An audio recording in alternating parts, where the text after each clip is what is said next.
পৃথিবীতে মরুভূমি মানেই সূর্যতপ্ত বালু, প্রচণ্ড তাপ আর খড়খড়া বাতাস। কিন্তু একটি মরুভূমি এমনও আছে যেখানে শীতের তীব্রতায় জমে যায় বালু, ঢেকে যায় তুষারে। অসাধারণ এই স্থানটি পাকিস্তানের গিলগিট বালতিস্তান অঞ্চলে অবস্থিত।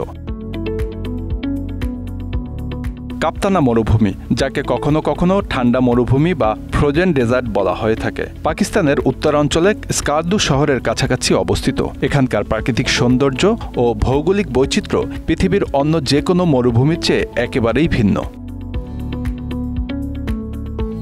সমুদ্রপৃষ্ঠ থেকে ৭৩০০ ফুট উচ্চতায় অবস্থিত এই মরুভূমি বালু, পর্বত এবং তুষারের এক বিরল মিশ্রণ তৈরি করে। একদিকে বালুর ডিবি, অন্যদিকে তুষারপাত। এই বৈচিত্র্য শুধু কাপ্তান মরুভূমিতেই দেখা যায়। গ্রীষ্মে এই মরুভূমি কিছুটা সহনশীল হয়ে ওঠে, তখন বালুর পাহাড়গুলো রোদে ঝলমল করে, কিন্তু শীতকাল আসার সঙ্গে সঙ্গে তাপমাত্রা দ্রুত কমে যায়। এখানে শীতকালে তাপমাত্রা -10 ডিগ্রি সেলসিয়াস পর্যন্ত নেমে যেতে পারে। তখন পুরো মরুভূমি ঢেকে যায় সাদা তুষারে। কাপ্তানা মরুভূমির বিশেষত্ব এখানেই। এটি সাধারণ মরুভূমির মতো হলেও এখানে বালুর চেয়ে তুষারই বেশি দেখা যায়। কারাকোরাম ও হিমালয়ের ছায়া থাকে এই মরুভূমি শীতলতার কারণে পৃথিবীর অন্য কোনো মরুভূমির সঙ্গে তুলনা করা যায় না। বিশ্বের অন্যান্য মরুভূমিতে যেখানে প্রচণ্ড তাপ থাকে, সেখানে কাপ্তানা মরুভূমি শীতের রূপকথা বয়ে আনে। কাপ্তানা মরুভূমি পর্যটকদের কাছে একটি বিশেষ আকর্ষণীয় স্থান। এখানকার প্রাকৃতিক সৌন্দর্য, তুষারাচ্ছন্ন বালুর পাহাড় এবং আশপাশের পর্বতমালা পর্যটকদের আকৃষ্ট করে। শীতকালে এখানে তুষারাবৃত বালু দেখতে এসে অনেকেই অবাক হন। ফটোগ্রাফারদের কাছে এটি একটি স্বপ্নের স্থান, যেখানে বালুর উপর তুষারের আস্তরণ এক অনন্য চিত্র তৈরি করে।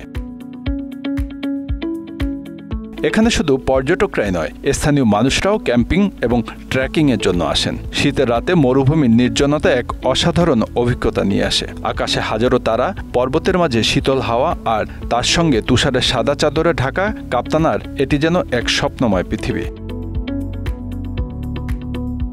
কাপ্তানা মরুভূমির কাছাকাছি অবস্থিত স্কারদু শহরও খুব বিখ্যাত। এখানকার মানুষজন কঠোর শীতল পরিবেশের সঙ্গে তাল মিলিয়ে জীবনযাপন করে আসছে প্রজন্মের পর প্রজন্ম।